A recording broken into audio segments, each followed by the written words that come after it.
Well, good afternoon, everybody, and welcome to this interactive seminar, or at least as interactive as we can make it, on applying to 3PB barristers and hints and tips for applications and indeed for interviews. I do hope that it will be of use to you. I do have to remind you that it does relate to 3PB. And that other chambers often have different requirements and they have different ways of dealing with things. However, much of what I say will have a general applicability, so pens out or keyboards ready and take notes. Do remember that whilst it's frustrating that different chambers have different emphasis and you have to answer different questions on the gateway for different chambers, or they have their own off the gateway process, that is what actually makes this profession great, because it means that different kinds of people can have access. Before I start, can I just remind anyone who doesn't know that we have a great deal of information and help on our website at 3PB in the Pupilage section, and all the documents I refer to can be found there with lots more. Including our 2 Pupilage and Beyond video series, which we ran last year with our pupils and members of chambers, which takes you in the complete arc from the moment that you apply right the way through to obtaining silk, and it's quite interesting. So do look out for that. There are lots of hints and tips on there already for applying for pupillage, for application forms, for interviews, what we're looking for and what we're not looking for, and a very helpful grid that takes you through how we mark the application. And to be quite frank, I think that's probably the single most useful piece of paper on there. So do have a look at it. In regards of today, I'm going to divide into 3 sections: classic advocacy, look, watch and learn. So first of all, I'm going to deal with what is the process and how does it work. Secondly, what can you do on your application form and during interviews to stand out from the crowd? And thirdly, I will then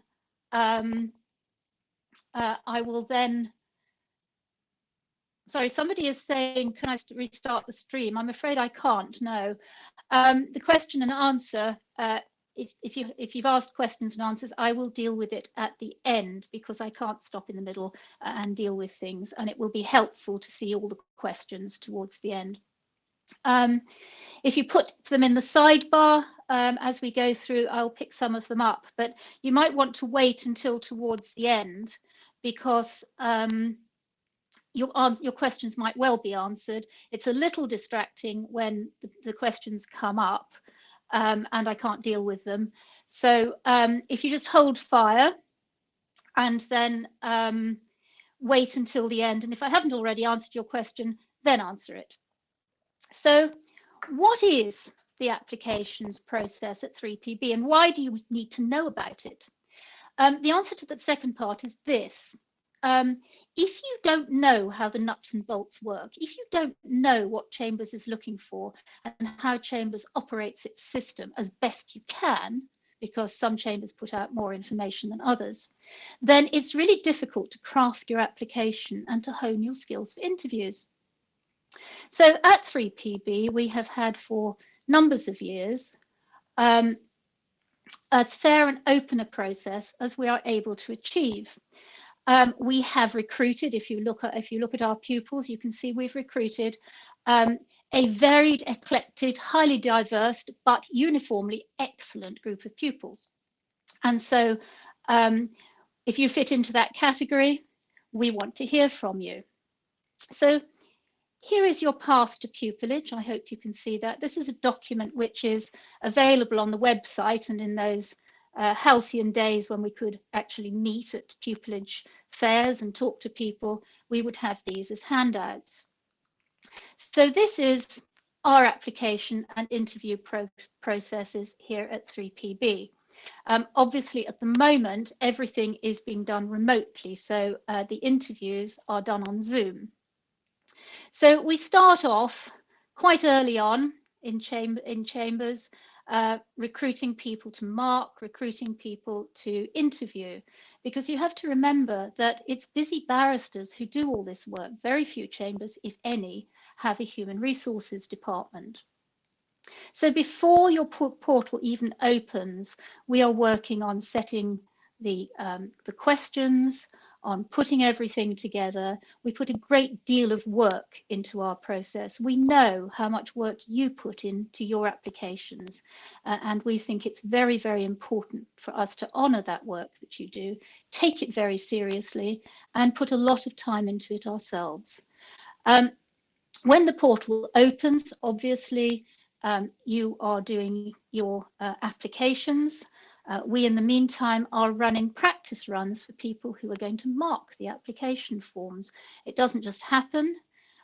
We need to have uniformity throughout it. One person can't possibly mark all the applications we get. We tend to get about 250 to 300 applications a year. They take a lot of time to mark, so we like to have it uniform.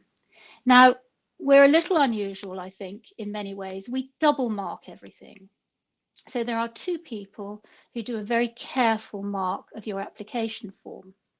This means that mistakes that you make are likely to be picked up. And secondly, and more importantly, that the good things that you get in there are picked up by at least one person, if not by both. We have a system whereby if there is a difference between the markers in the marks, it's looked at by a third marker, because not every application fits into a box. We know this. And we want to just make sure that everybody who applies to us has the fairest chance to get an interview. So we get to the interview, we get to the application forms. And the portal closes, and that's when our work really starts. And I'm going to take you through now what we look for. We'll come back to that later, but I'll take you now through what we look for and what can make you stand out from the crowd with an application form, because at this particular time, I suspect that's what you're most interested in. So by the time you finish the seminar, I hope you'll at least have some idea and some tools to make the most of your qualities and attributes. We mark on competencies. So the first thing you need to know is that we don't know who you are. We take your name off your application. We don't know and we don't care which school you went to. We don't take into account which university you went to. If anybody wants to have a discussion about that some other time, we can do so, but there are very sound reasons for doing that. So we look at your degree, what you've achieved. We look at what you've achieved since. We take no notice of your A-levels because, quite frankly, you took them quite a long time ago by the time we're marking, and you're possibly a completely different person now. So we look at what you're doing now. We look for what we call exit velocity. So for wherever you started, we want to see that you are actually on an upward swing, so that when you come to us as a pupil, you can continue on that upward swing all the way through to tenancy and hopefully whatever your ambition is, whether it be judiciary or silk or something else. But we want somebody who is able to develop further and is on, as I say, that upward swing. So when you're looking to do your application form, what are we looking for? Well, the first thing we look for is a very well prepared application form, something just thrown onto a piece of paper, and you'd be surprised how many we get like that. So prepare, practice. Write out your submissions and your answers to questions several times. Make sure that it looks right. Write it out actually in different formats, because sometimes it looks fine in one format and then you read it to yourself and realize that it's actually not very good at all. I still do that with my skeleton arguments. Make sure that your spelling and grammar are correct. It's something which surprises me that we have had applications for pupillage where the word pupilage has been misspelt. It doesn't engender much confidence, and to be quite frank, given the very high quality of people who apply to the bar now, and people who apply to us in particular, spelling something wrongly repeatedly is likely to be fatal to your application. Use a layout which is as attractive as you can make it. We're all marking, each of our markers marks at least 50, and a solid block of text with nothing breaking it up can be very dispiriting on a Saturday afternoon. So break it up, use bullet points, use numbered paragraphs if you can, within the answers to questions, or when you're dealing with, for example, mini pupilages. Don't ramble, please. You'll get yourself in a knot, and we basically don't really have time to untangle all the knots. Shorter sentences are easier to read and help us set out a different sentence for each thing you want to say. And please don't repeat yourself. We read them carefully. Saying something 3 times does not make it 3 times more impressive. It just makes it 3 times more irritating. Your task, filling in the application form, is to persuade us. It is basically written advocacy, and written advocacy is not hammering people with one point again and again. It just doesn't work. Particularly doesn't work with busy barristers. Be careful with the language that you use. Don't think we're going to be impressed if you use long words. Sometimes a long word or an unusual word is the right one to use, but often it isn't. So, for example, don't refer to tomes instead of books unless there is a specific reason for it. We're not impressed, you're just showing off, and don't. There are some depressingly common mistakes. Please look up things that you use. For example, I see repeatedly people saying, I did my utmost to do something. Well, in fact, it's not utmost, it is utmost with a T. You have the internet. Check things. It's wonderful for that. It's not just for looking at cats, you know. On the same point, before you use a word, ask yourself if you know what it means. If you do not know what it means, don't use it, because the chances are you're using it wrongly. And using a word wrongly as a barrister, it is a really bad mistake, and it won't endear you to chambers. Or look it up and find some examples of it being used so that you can be sure that the word you're using is being used appropriately and isn't irritating somebody. Don't be monodimensional. What do I mean by that? I mean by this that you may have something that you thought was absolutely fantastic, really wonderful. For example, you might be thrilled that you won a mooting competition, but mentioning it 5 times in your application doesn't do a thing for you. Mention it once, possibly twice if it comes into your answer to an advocacy question, for example, but don't keep banging on about it. We get it. You won a mooting competition. Similarly, if you have a particular fascination for growing marrows, takes all sorts, don't bring the joys of marrow growing into every single section. Once is sufficient, and link it to a quality needed by a barrister. Be very, very careful with humour.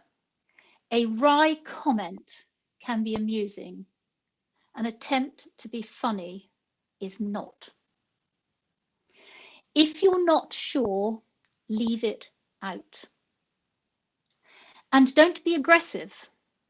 This may again come as a surprise to many people, but people are in fact quite aggressive sometimes. It's almost, they're in your face, they're almost to bully you into giving them an interview. That doesn't work either. We're not very bullyable, most of us, and it will simply not work. We look at the information.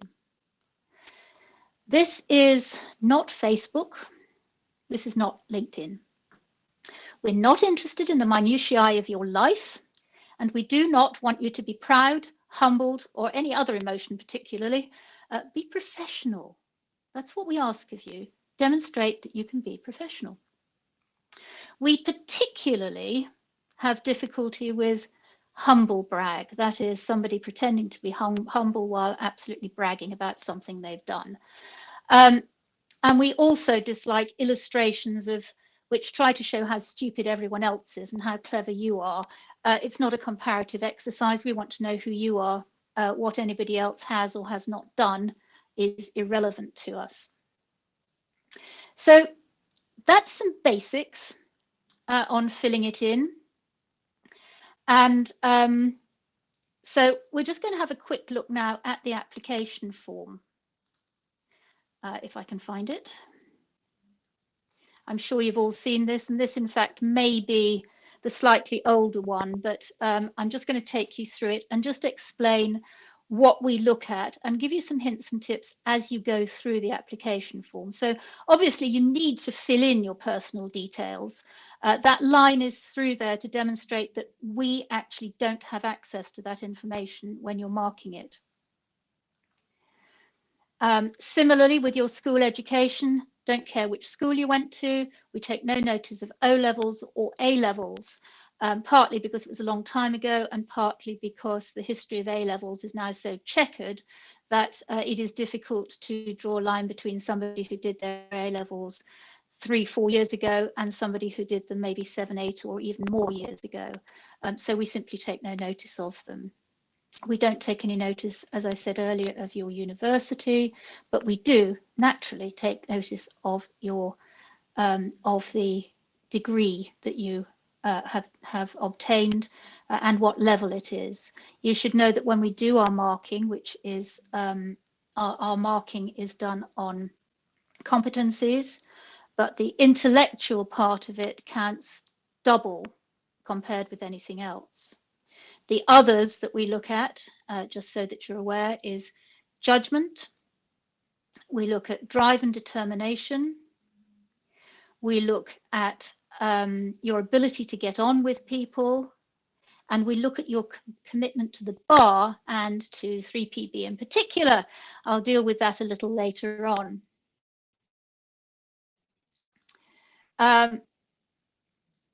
Employment history. Let's just have a quick look at this. Legal employment is where you get to structure your stuff on legal experience, including things like attending mini pupilages.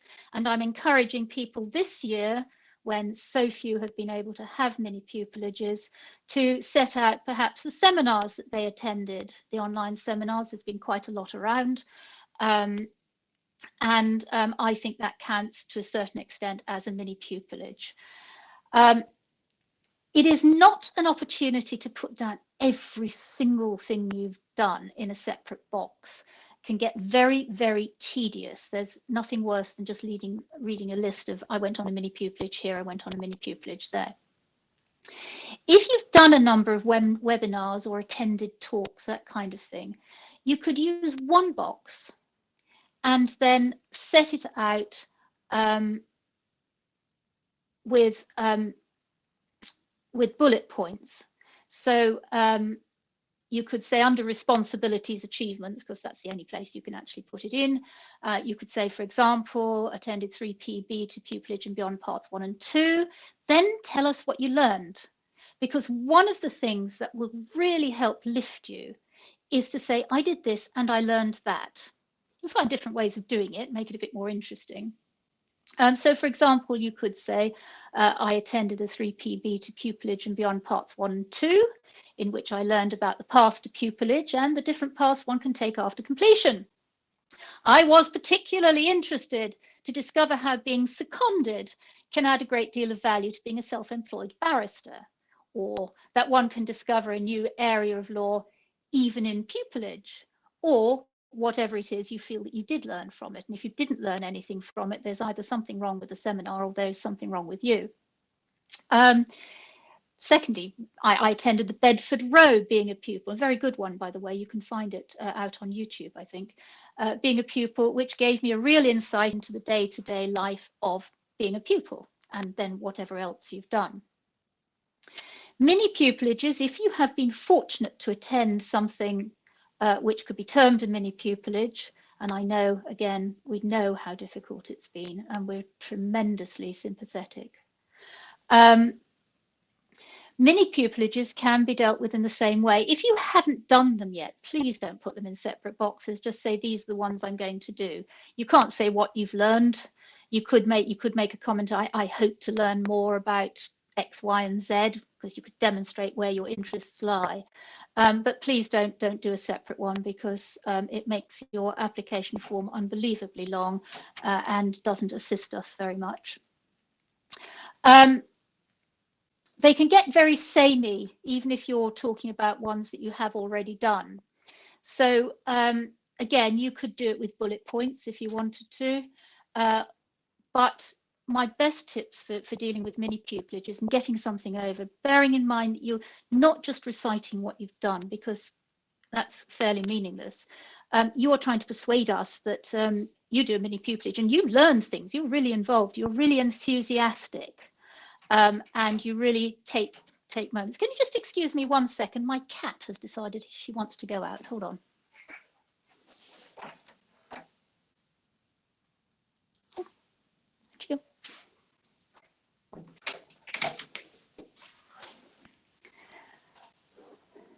So tell us what you've learned, and not just what you saw. So I attended the Court of Appeal. Yeah, whoopsie-doo. But what did you learn there? Also, please don't exaggerate what you did on a mini pupilage. When I see something like, I drafted a skeleton for the Court of Appeal, and I do see things like that. No, you didn't. Really, you didn't. You drafted a skeleton for a case going to the Court of Appeal and got feedback on it. And that's as far as you can say. Say what you learned from the feedback. We don't really care what other chambers think about you. So it's no good saying, I did a mini pupilage and they said I was absolutely brilliant, because it's got very little evidential value. And we may not be looking for the same kind of pupil as that particular chamber is looking for. So you might well shoot yourself in the foot as well. Don't just list details of cases that you saw. It doesn't tell us anything really about you. And this is about you. Always, always about you. It's about you telling us how marvelous you are, without actually saying, I am marvelous, because we'd probably find that a little bit unrealistic.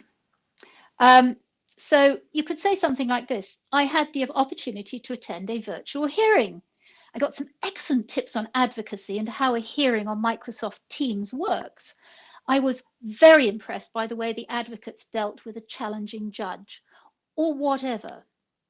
You could say something like, although I'm not interested in family law, I found the hearing into financial issues after divorce very interesting, and I admired how counsel were able to deal with the emotional parties.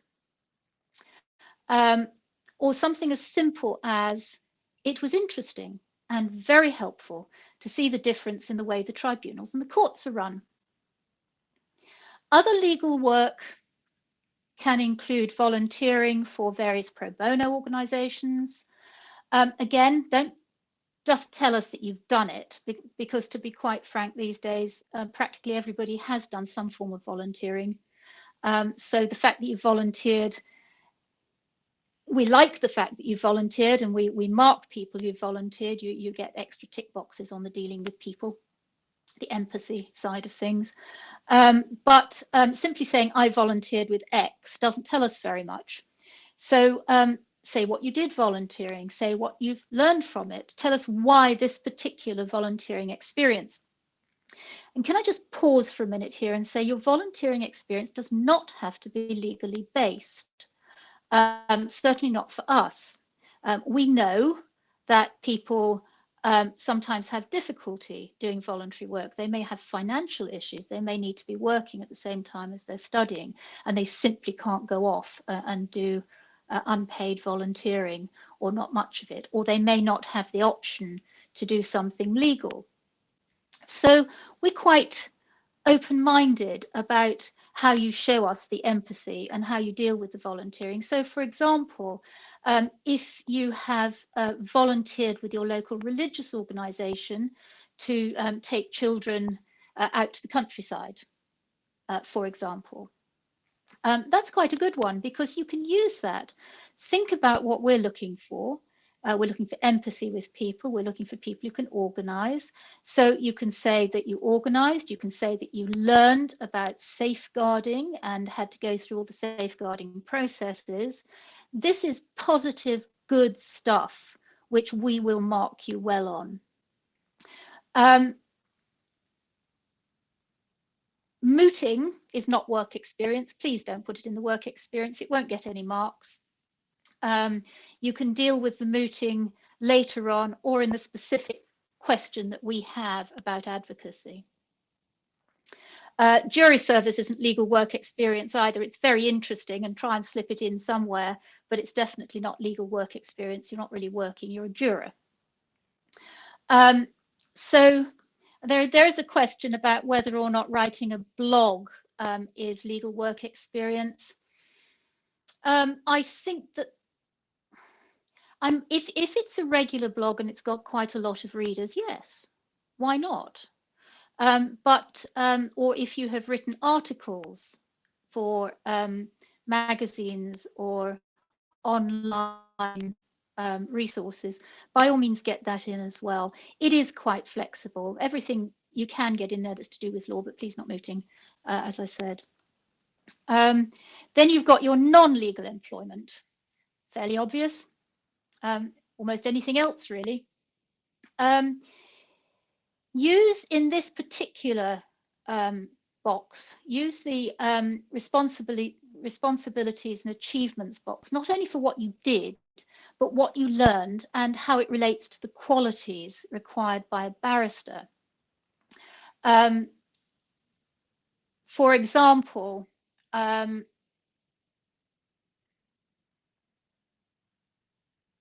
with other work experience, you worked in a pizzeria, lovely. But if you just put out ingredients preparation, pizza making and baking, waiting on tables and operating the till, yeah, well, that we know that's what you worked at a pizzeria, but what did that give you? What did you learn? What qualities did you have to do that which relate to being a barrister? It's really important that you do this with everything.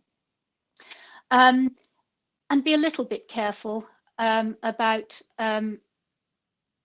what you say about when you've had experiences, when you've been working. Don't do anything that looks like it breaches data protection, because we have had that happen and it's a really bad idea. The other skills, obviously, languages.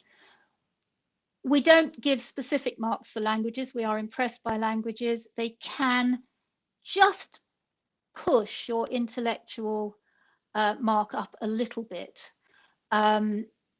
depending on what the language is and how skilled you are, but it doesn't have a great deal of weight.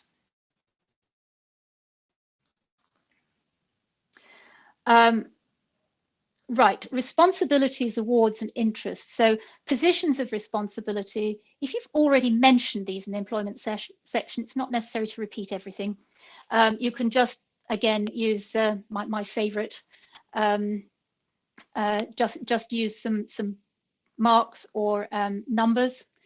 And so you can say something like, as set out above, I was a manager with Pret-a-Manger, I was a paralegal with responsibility for my own caseload, whatever. And then add anything that you haven't already dealt with. So something like, in addition, I was captain of the school and university baseball teams. This taught me how to manage people and expectations as well as taking responsibility. I was responsible for organising visits for children who attend my local mosque, negotiating with parents, helping to raise funds, that kind of thing. Again, relate it always to you, what you learned, and why that relates to being a barrister. References I'm not going to deal with. We don't look at references until you get through to about the second interview. Scholarships, awards and prizes. Yes, we do need to know about these. We want to know about INS scholarships. We want to know about university prizes or INS prizes. We want to know if you've won an essay competition. We want to know that anything else current and relevant to your intellectual capacity and abilities. We don't want to know about your sporting achievements or your swimming, thank you. We don't want to know anything about what you won at school because that's so long ago, it's practically meaningless. And we don't want to know about any non-academic awards unless they relate to your academic achievements, something like a Person of the Year award at work or in your community, but only if fairly recent. And we don't want to know about random things you won in a draw or random things that anybody can do that you didn't learn anything from. So you then get to your interests and non-work related involvement. This is the point at which you can talk about your sporting, knitting, baking, writing, racing, novels, etc. But be careful. We've accidentally caught people out. We don't at 3PB ever try to catch people out deliberately. But do not claim something you can't back up. Your interviewers are likely to be a fairly eclectic bunch with a very wide range of interests. And claiming to be, for example, an expert on the Japanese tea ceremony may well result in a question as to whether you consider it contributes to wabi or sabi, or if it can represent the balance of the two. And if you have bigged up something that you went to and you can't answer that question, you're going to look like a fool. So be very careful. We don't want you to look like a fool. So our marking scheme doesn't actually include your hobbies, but it does. It is taken into account when we look at the overall persuasiveness, balance and structure of your application form. Every part of it should be polished and completed. You can relate your hobby or sport or whatever it is your interests are to a quality required in a barrister, or say that it helps you keep your balance and is important for your well-being. One other thing I want to talk about is extenuating circumstances. All of us suffer slings and arrows of outrageous fortune, and a certain amount of resilience is required. I don't think I need to lecture to anybody at the moment about resilience. I have been astounded by the way in which so many university students, people doing the Bptc and people looking for pupillage have risen to the challenge of the last year. And I am extremely impressed. But a few hints on what not to say in your extenuating circumstances. A string of minor events used as an excuse simply makes you look as if you're unable to cope with day-to-day problems. If you have medical problems, detailed explanations really are not required. Just tell us about them if you think they're relevant and if they're necessary, but you don't need to go into details, and in many ways we'd rather you didn't.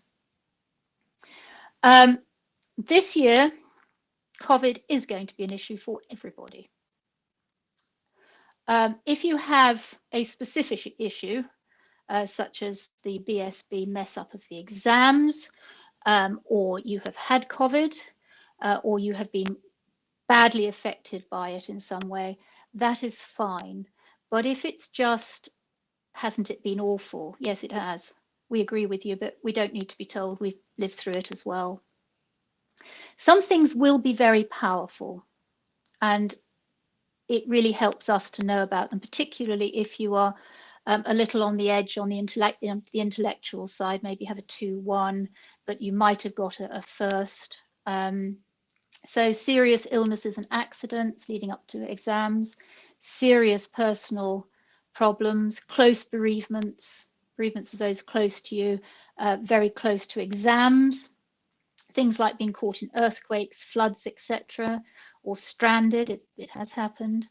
The categories aren't closed, but ask yourself if the incident you rely on is powerful and genuine, or whether you're using it as an excuse, because it will come over as an excuse if it's not something that really affected you.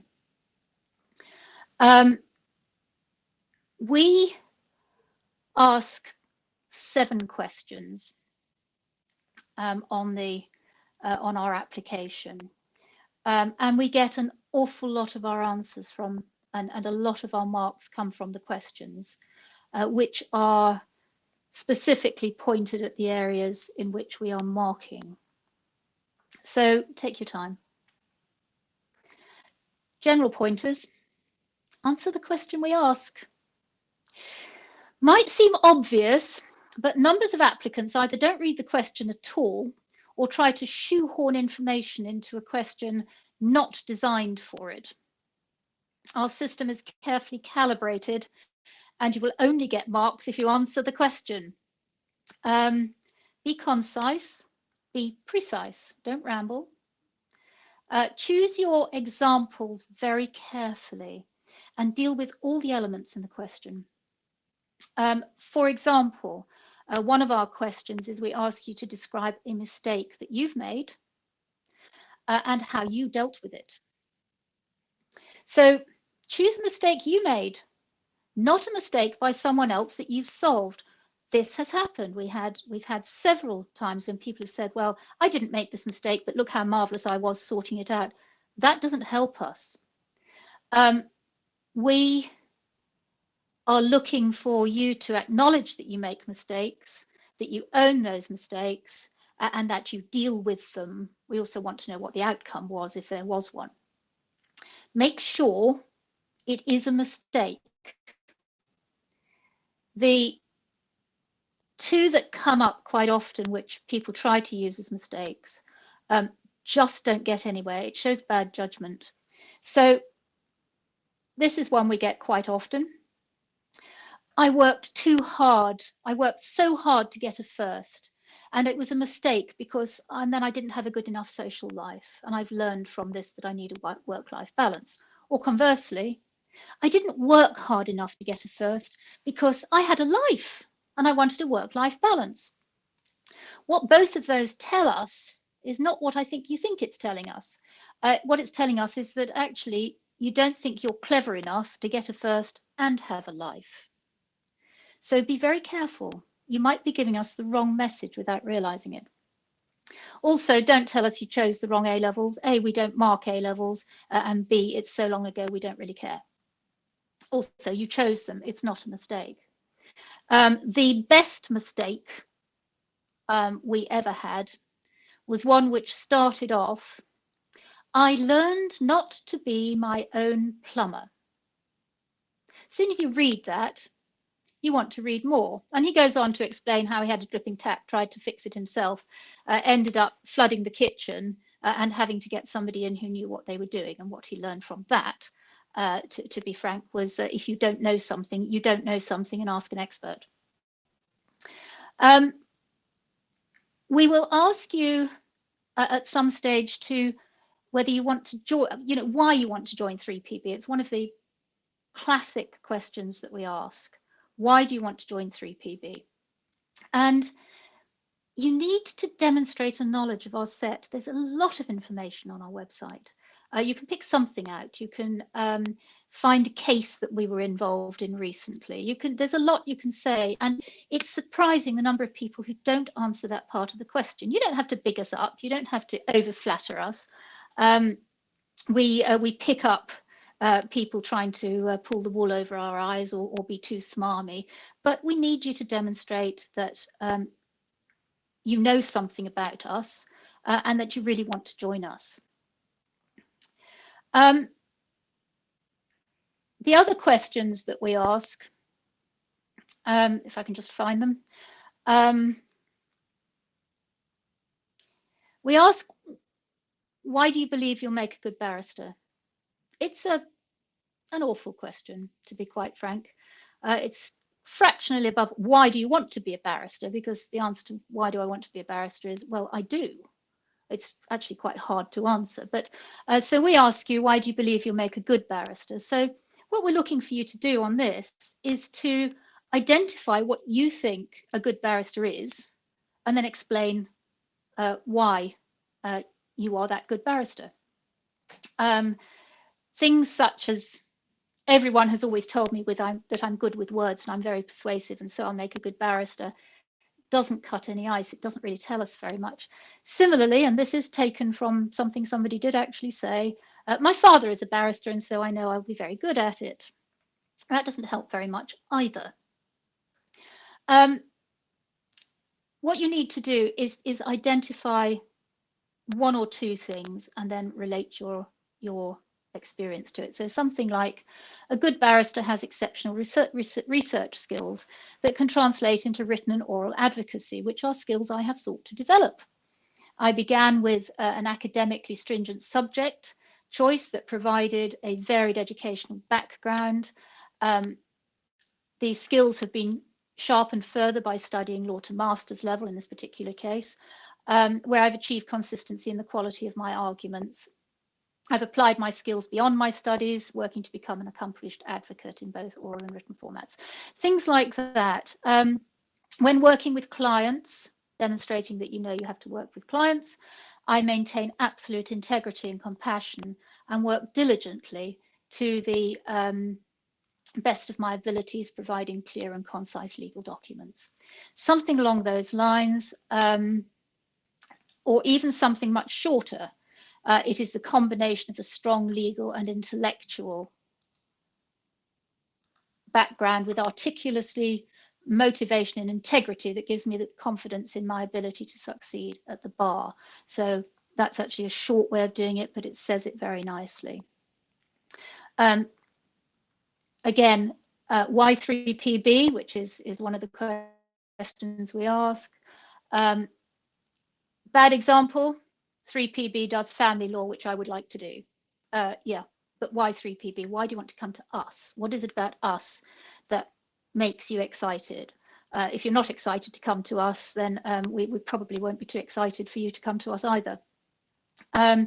Something along the lines of this, it's a little bit maybe overblown, but it does the job. It would be an honor and privilege to work with such a prestigious set of chambers at 3PB, which makes us feel really good about ourselves.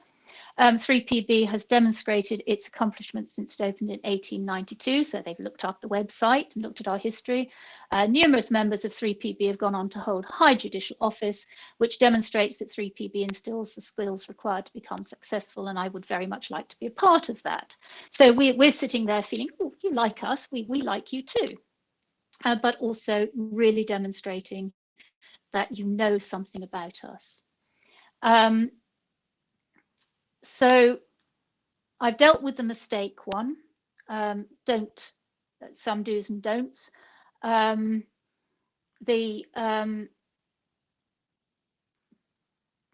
bad one, a bad one is I left home late the day I had my conference practicing assessment. I got stuck in traffic and realized that I would be late for it. So I asked a colleague if she could speak to the tutor and take my place instead, which she did. Now that doesn't do a thing for anybody. First of all, they've admitted that they were late leaving, not a good quality for a barrister. Got stuck in traffic, realized that they would be late and asked a colleague to do it instead. Well, what have you learned from it?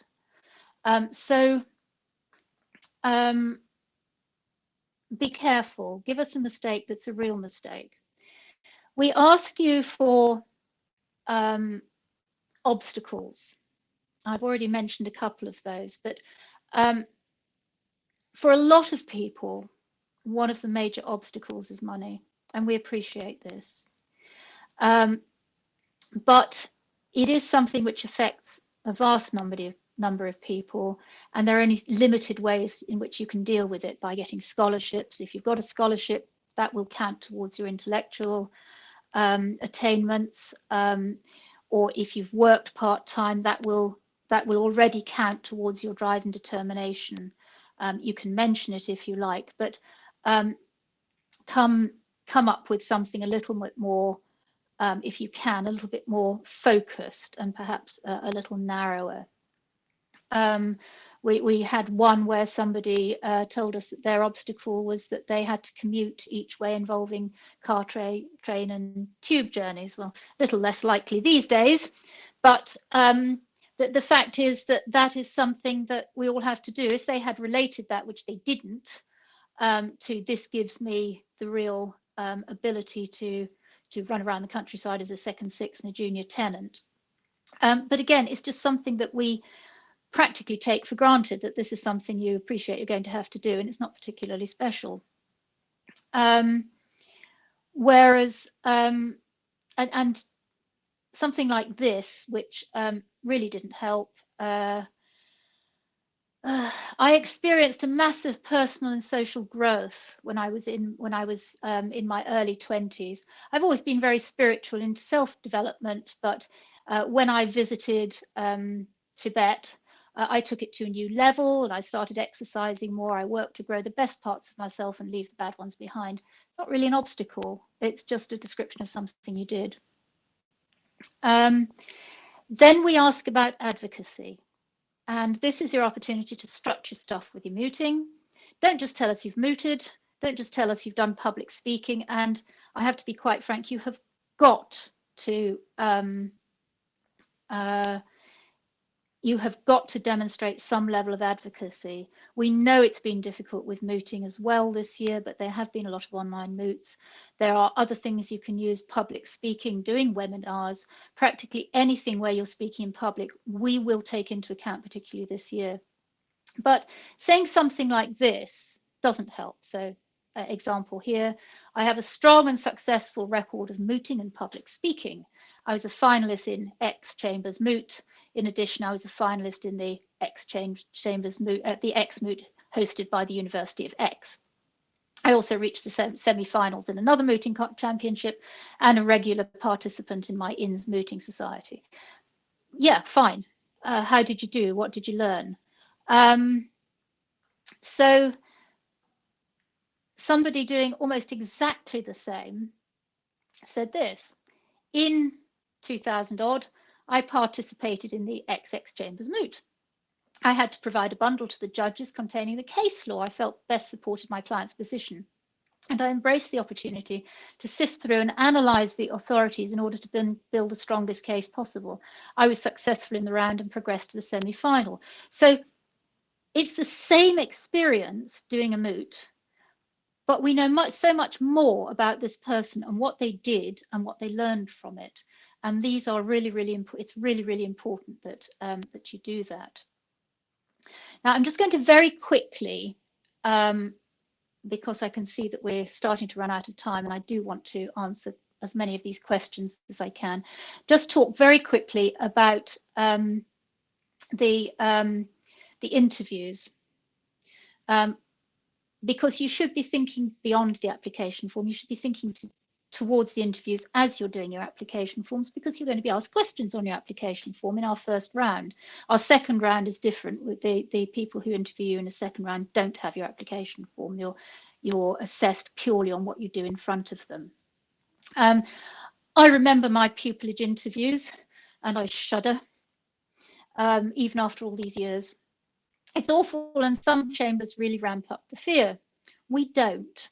Somebody asked a question about what our culture of chambers was. Now, I think I'm going to slip it in here, because we are a chambers that wants everybody to do their best. We want you to do your best when you come to an interview.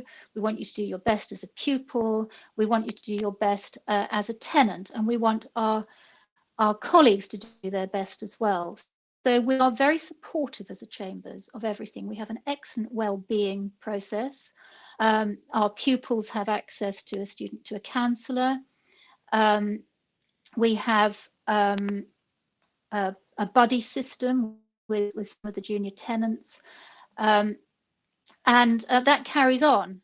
Even as a very senior member of chambers, I can call somebody up and ask for help. We have a reputation of being the friendliest, or one of the friendliest chambers, even during interviews. In fact, I think it causes a little bit of confusion, because people come out going, I don't know how I did, because they were all so nice to me. And we do that because we want you to show off your best. We're not there to scare you or trick you or do any of that. We're very courteous and we're very friendly, but we are still interviewing you. We're not your friends. Don't get too personal. On the other hand, if you can't speak to us, we can't assess you. How you present yourself matters. We will tell you to wear something smart, businesslike. That's because I know all too well from personal experience that the term smart casual strikes terror into the hearts of a lot of us. What on earth it means, I have never quite worked out. I mean, my idea of smart casual is a pair of clean jeans and a jumper, but somebody else might think of it as a day dress and heels. So it's a bit difficult. We have a basic unisex dress code for our pupils, which we would encourage anybody coming to an interview to follow. It's quite simple, professional, dark and seemly, don't overdo anything. That's it. It's a unisex one, by the way. We genuinely don't mind what you wear as long as it's smart and businesslike. One extra tip, in all our interviews, we do know you're nervous. We do know this. We make allowances for it. If you're asked a question, if you're having difficulties, stop. Take a deep breath. Lean back. Say, just give me a moment. And then move forward. You don't have to answer immediately. And one other real tip, don't interrupt. If we're asking you a question, don't start speaking before we've finished. I have to say, I think this generation is going to find that easier because we've been communicating on Zoom and other platforms for so long where you can't talk across one another, that I think there's a lot more courtesy and consideration going on generally. That's all I'm going to say at the moment about mainly filling in the application form and the processes. I'm going to start answering questions now. I'm going to skip the international one for a second, Daryl, and I'll come back to BevAv. I'm working backwards. Gateway advertisement states that 3PB are looking for a pupil in criminal and one in family. Does that mean 3PB is not looking for pupils in other unrelated? No, it doesn't. We're looking for up to 4. We would like to find one in family. We would like to find one in crime, but they're going to have to be good enough. The other 2 are at large. So no, if you look at the numbers, you can see that we're looking for up to 4. And in fact, how many advocacy experiences should we list? Well, it depends on how many you've done, really. Our question on advocacy is, in fact, tell us about a time your advocacy made a difference. So you might want to concentrate on one, perhaps a short setting out of what you've done, and then find a specific example where you made a difference and explain what that difference was. Do you recommend applying after finishing university? I've lost that one. Finishing university. The difficulty with our system is that because we don't look at A levels and we don't look at O levels, that if you apply before you've got your degree, it's very, very difficult to mark because we mark to your degree. Also, we're normally recruiting for the following year, so it can cause problems if you apply before your degree is done. So other chambers are different. So if you're applying in your 3rd year, you're probably best off not applying to us.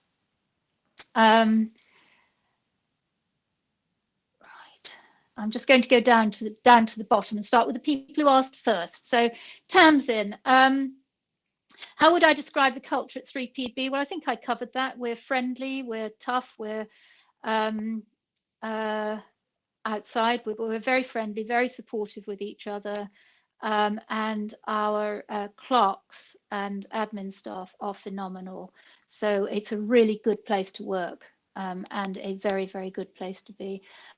Tom, you need to go back and have you sorted that out? There are 2. We put an advert up and then took it off, but there is a live one. You need to go back and look. If you've got difficulties, can I suggest you you contact James Thornton, who is our admin manager, and he will sort you out. Can I give an example of what I mean by aggressive in applications? We had somebody who responded to one of our questions, I think it was the mistake one, starting off by saying, this very weak question basically doesn't relate to any of the information that I want to give you. So that's what I mean by aggressive. In other words, trying to take over, trying to push back, trying to tell us what we should know rather than us telling you what we want to know. What tips could you give for international students applying with the existing competition? If you've got your degree, we know how that degree translates over to us. I mean, that can be a little bit more difficult. You just apply. We've had numbers of international people apply to us, and in fact, one of our pupils last year was effectively an international pupil. We've also taken on, we have an Australian who's come to us quite late, who was again an international pupil. So we don't differentiate. If we're fortunate. How do you prepare for ethical questions? Well, you should have done your ethics by the time you come for an interview. How do you prepare for it? Have a read of the Bar Code of Conduct, try and see what it is and what it isn't that you should do. In fact, in many ways, if your gut tells you it's wrong, it's wrong. But the answers to the ethical questions sometimes can be, I really don't know. I would either phone the bar ethics hotline if I can get hold of them, or I would ask a senior member of chambers before I did anything. So that's quite a good way of doing it. Prizes and scholarships, non-legal work settings or societies, if they are related to your intellectual abilities, yes, we would like to know about them. Otherwise, no. Will virtual mini pupilages have the same weight as traditional ones? Mini pupilages don't really have a great deal of weight, to be honest. I mean, we like to see about 4 of them, or a couple of mini, or 2 or 3 mini pupilages with perhaps some work experience as a solicitor, to show your drive and determination, to show your commitment, and to demonstrate that you actually have some idea of what you're getting into. That's the main focus of mini pupilages. So for us, virtual ones this year will have exactly the same weight, because to be quite frank, it would be vastly unfair to people coming on stream now if that weren't the case. Can I include work experience? Yes, of course. Of course. I mean, law firms are our major supplier of work. If you know how they work and you know how they function, you're ahead of the game. You understand what it is that the solicitor wants to know, and that's what you can put in. You can actually make, you know, from my work experience at X, I understood that this is what a solicitor wants, and give a couple of examples. Works fine. Does virtual legal work experience as in person? Same answer. Yes, as much as possible. It depends on what it is. And how much it's done. And I think I would advise anybody who's done anything virtual to explain what it is they did, because it's one thing to it is one thing to say, well, I did a virtual mini pupillage at X chambers, but we don't necessarily know what they're terming a virtual mini pupillage. Our virtual mini pupillages are quite, or will be, because I see somebody's asked if they're open. They should be, but there's been a bit of a hold up because of illness, unfortunately, and the current crisis. But we will be running virtual ones. Ours are quite complicated. You get work to do, you get to attend, you get to speak to numbers of members of chambers. So if you've done a virtual mini pupillage, please tell us what it was that you did under the responsibility. Just explain what it consisted of, because I know some chambers have held, if you like, more open evenings, maybe 2 or 3 hours talking to people, and they've called them virtual mini pupillages, which they're not really. So The virtual legal work experience, yes, put it in, tell everything. Are mini pupillage applications open? Not yet, but keep an eye out. How far should you go with the non-legal work experience? Is presenting a radio show for three years between 2008 and 2011 still relevant? Yes, of course it is. It's really interesting. You've presented a radio show. You've talked without corpsing. It's a really, really, really good quality for a barrister to have. So yes, mention it and link it. Like everything, link it. If you're learning another language currently, are 3P be interested? Yes, because it shows that you're still looking to learn, you're still looking to grow. Because the essential thing about being a barrister, which you must understand, is that it doesn't stop the day you get tenancy. It continues the whole time. I'm over 20 years call now. It doesn't feel like it, but it's over 20 years call. I'm still looking at new things. I'm still trying out new things. I'm still considering doing a masterclass. I did one on how to write a short story, simply because I thought it would be a bit different. So yes, you have to keep an inquiring mind. This is a continual growth. If you talk to any of the silks, they have inquired. None of them are sitting back going, oh, well, I'm silk, I don't need to do anything else. They're always looking for something else. So yes. Would you recommend listing all relevant positions of responsibility or including less with explanations? Don't just list anything. We don't know what the responsibility is, so you're better off using a few really well-chosen examples and explaining why they are positions of responsibility and how they tie in, if possible, with moving forward. How should a transferring lawyer answer the question, why do you want to be a barrister? Well, the same way as anybody else, Divya. Why do you want to be a barrister? What is it that makes you want to transfer from the solicitor, as we would say, from the dark side to the light?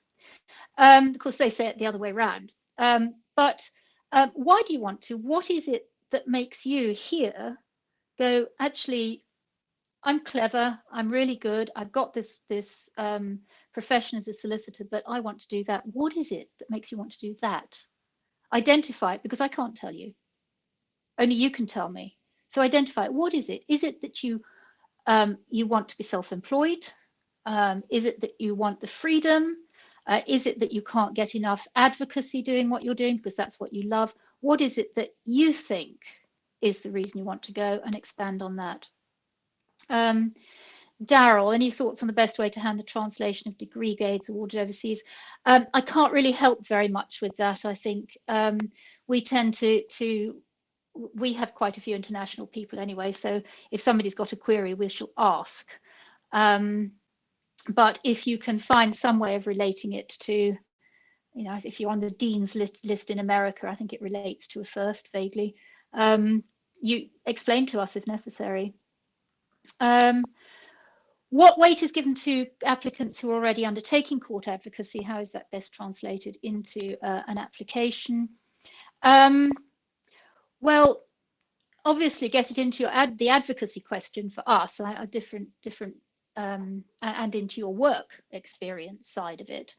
How is it best translated into application? Put it in in the work side of it. Mention it in your advocacy and say what you're doing.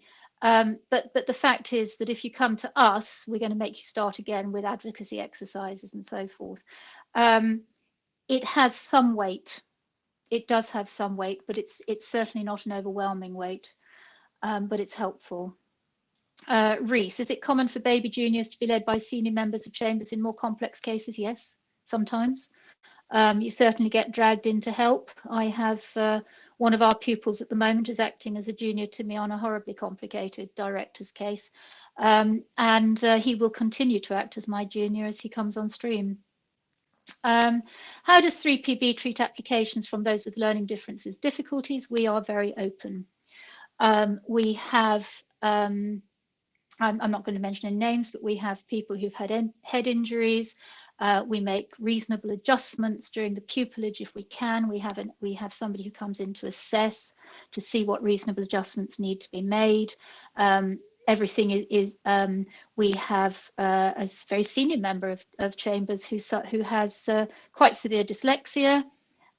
We help with that as best we can. You can do an awful lot with voice recognition and with all of that kind of thing. We are happy to teach people touch typing if that's going to help, which it does sometimes. Strangely, sometimes it can be easier for dyslexics to touch type for some reason. But we do take quite a lot of steps. We have had a number of pupils with disabilities. Would an application lose marks for not mentioning mooting? Probably, because mooting is really quite an important thing.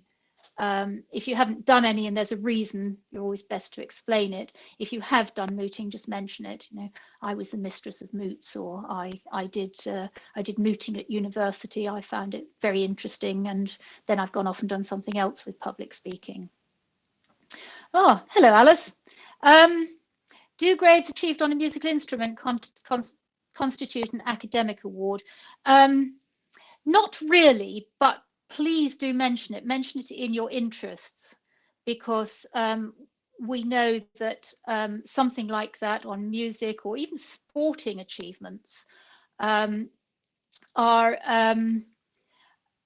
things which not just round you out, but show an inquiring mind, which looks outside, if you like, the 9 dots, somebody who's not blinkered into law. It's really important to love law and want to do it, but to be quite frank, being over blinkered is not always a good idea. My university is offering an option to complete the Telders Moot competition instead of, would it put you at any disadvantage? Not from us, no, absolutely not, because presumably it will be marked in the same way as a dissertation, and you will get your mark at the end, which is practically all we look at when it comes to the university. How much supervision do first 6 get? A lot, really a lot.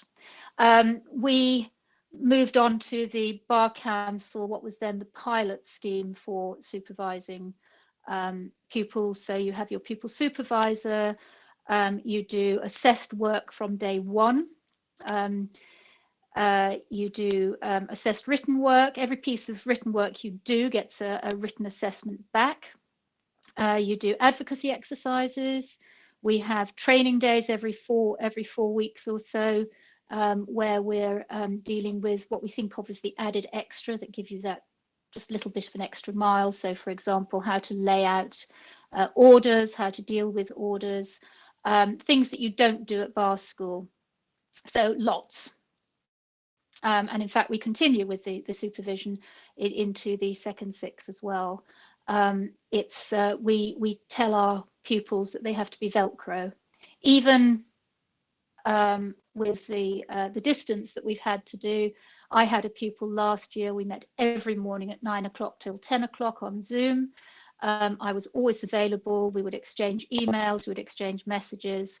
It's hard work, but our pupils do seem to come out the other end actually really rather good. She patted herself on the back. What is Chambers' position on mature students, second career applicants? We treat everybody the same. We have no objections to anybody older. I was older when I came to the bar, so we're certainly not going to have any objections to it. We have, starting with us next year, we have somebody who is practically will be straight out of bar school. And we have somebody who is in their mid-30s who had another career. The oldest pupil we've ever had was in his 50s. So we're very laid back about it.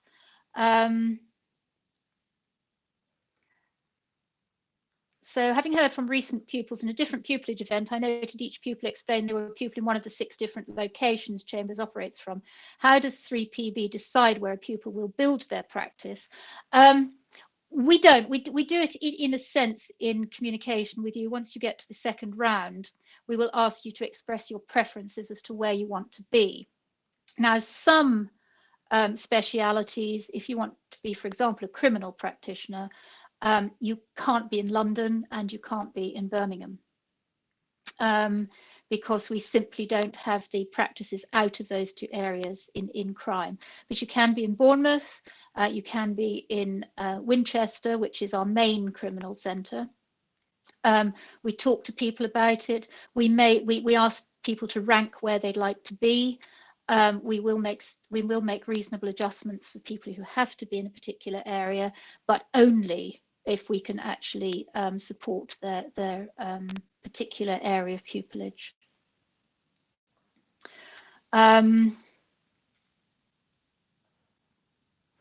It's preferable you don't identify.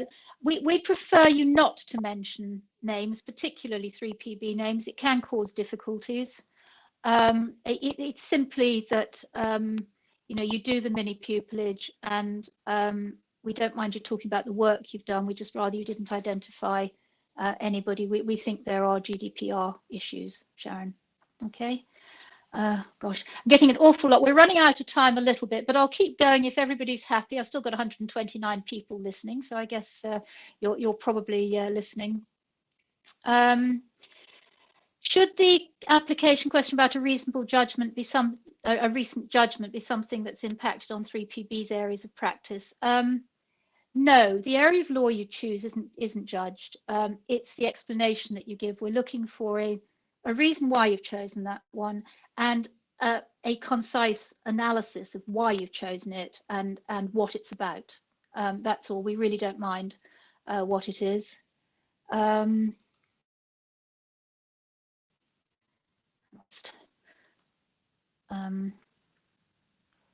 I've attended and argued my own tribunal hearings in relation to landlord and tenant in North America. Will this be? Yes, mention it. It won't have an adverse impact. Mention it by all means, because it's advocacy, and it doesn't matter that it was somewhere else. We're just looking for people who can talk, and or we want people who can talk and talk well. Adeniki, the talk, thank you very much. I hope it has been helpful and I haven't spoken too quickly or thrown too much at you. Would not doing a minute 3PB put you at any disadvantage? No. We have limited mini pupillages. We know this, and particularly recently, it's been very, very difficult for us to organise them for a number of reasons. So no, if any mini pupillage, as I said, the mini pupillages really, we don't do assessed mini pupillages. We just want you to have done mini pupillages so that you know something about chambers.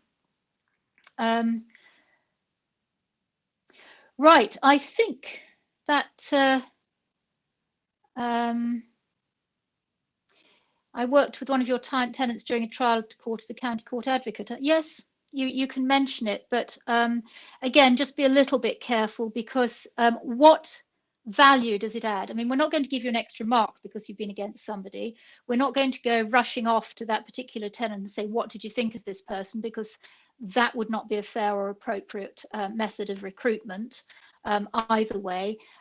So it may, every word you put on your application form, and I'm going to emphasize this again, every word on your application form should be of use. It should be something that will take your application forward. I'm not sure that would. It might be worth, if you get an interview, mentioning it later on, but I'm not sure it would really help. Would completing a master's carry enough weight to justify the cost of completing it? Depends. It really depends. If you have a first-class degree, then you don't really, on our marking scheme, you don't need a master's. Certainly not on the application form, because a first-class degree will give you a very, very good intellectual mark anyway. So I think it really depends on what your background is. I mean, for example, we have had somebody who had a 2-2, went off and got themselves a master's in quite a difficult area of law, ended up getting an interview and then sailing through the interviews. So it really depends on your own background. If you think it would be helpful, fine. From our point of view, if you've got a very good degree, or if you've got, for example, another qualification like chartered accountant or something similar, you may not need a master's.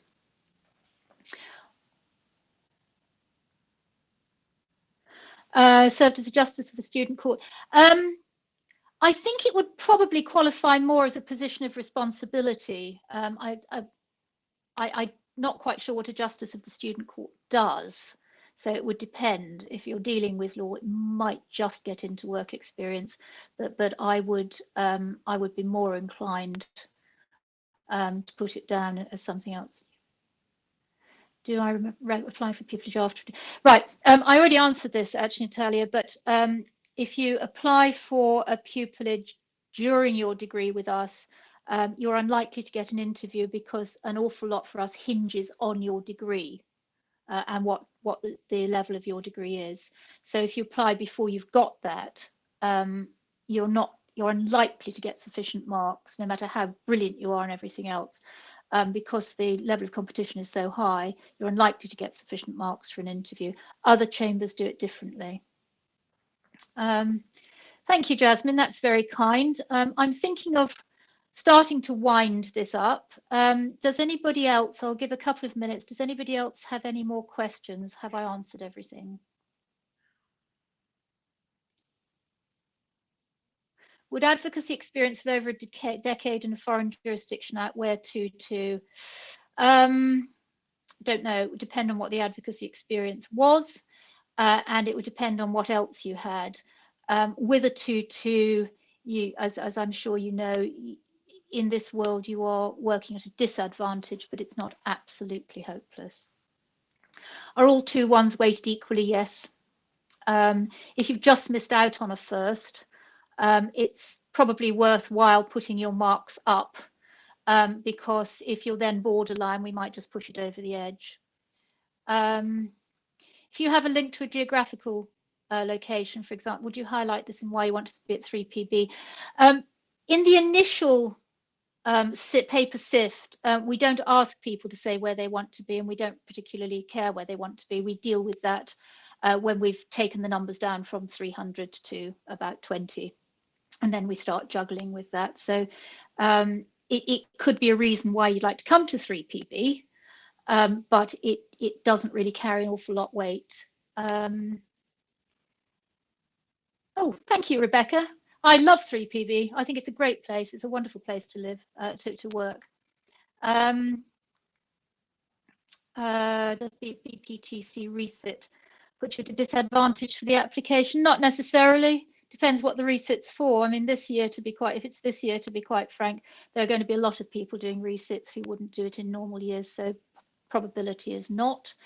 Official grade prediction of distinction. Could this make it worth applying even though I haven't formally completed it yet? Yes, you know, bung it in. Depends on what your degree is as well, but it all just adds grist to the mill. How much weight is given to the Bptc grade compared to your university degree? An outstanding on the Bptc grade can push you up into the next category of mark on the intellectual side. So for us, it makes a huge difference. It can make an absolutely huge difference. This is being recorded, so I think it's going to be sent to you all, Tonica. So there you are, and we'll probably put it up on the website as well. Thank you, Matthew. Yes, it is a hugely diverse and supportive set. It's great. I feel very at home there because although I may not sound it, I do have a slightly unusual background. I think, I'm not sure, but I think I'm the only former hypnotherapist at the bar. Times you had difficulty with other people. You'd like some let me just have a look. I might have something. No, the one I can think of with times I've had difficulties with other people have been where somebody's said that they had a difficulty with another person, but hasn't actually explained how they've dealt with it. And you need to deal with it. You really do. You need to explain what you did and how if possible, you fixed it. We did have one quite last year where basically the person ran away, which doesn't help very much because you can't run away if you've got a really stroppy opponent. Good. Would only a pass on the Bptc be marked down on an application? No, we start at 0 and mark up on what's done. So it's not a question of a markdown. If you got a pass on the Bptc, but you had a very good degree, that would still get you through. Good. Well, thank you all. All right. No, because I'm no longer practicing, and I don't have professional. And just in case anybody hasn't noticed that, would a pupil be entitled to a free hypnotherapy session with you ahead of their first hearing? I hope that by the time one of our pupils is ready for their first hearing, they wouldn't need a hypnotherapy session because our training is so awesome. Thank you, Reese. Good. I am going to bring this to an end unless there is something. Thank you, Alex. I'm a mature student who's had a career before. It's not a handicapped. I don't think you've quite finished that, Tonica. Do you want to just finish it very quickly? And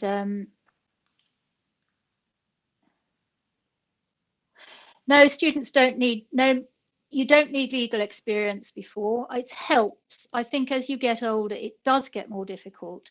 And the reason for that is that obviously chambers, we put a lot of work into our pupils. It's not just the award that we give, but our pupils get a lot of extra stuff. We have our own training. We put a lot of time into them. They get a lot of extra things like our pupils get free healthcare during their free private healthcare during their pupillage year. We give them free some free applications and things, and so it starts to become a little more difficult. But we don't have any objection to anybody's age per se. Great. Well, thank you all very much for attending. I see we've dropped down to 91, so perhaps the time has come for me to say goodbye. Thank you all very much for attending. I hope I didn't speak too quickly or too much. I hope it's been helpful. How much time does a student have to give back after? I'm not quite sure what that means.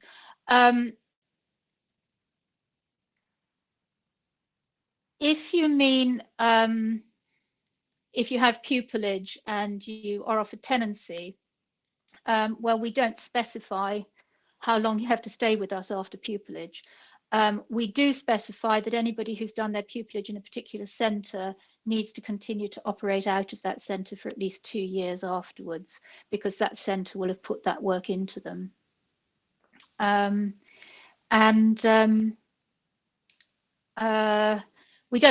We don't expect our pupils to pay anything back. Our process, we believe, picks the best, and we work with them, and we hope that all of them will make tenancy. Can I wish you all the very best of luck? As I said earlier, I think you are doing this in a really, really difficult time. I know how hard it's been for a lot of you. If we could do more, we would. But if you do need any additional help, please do. You can get in touch with us through our pupillage email address. James Thornton is our admin guy if you need any help with admin. I wish you the very best, and thank you very much.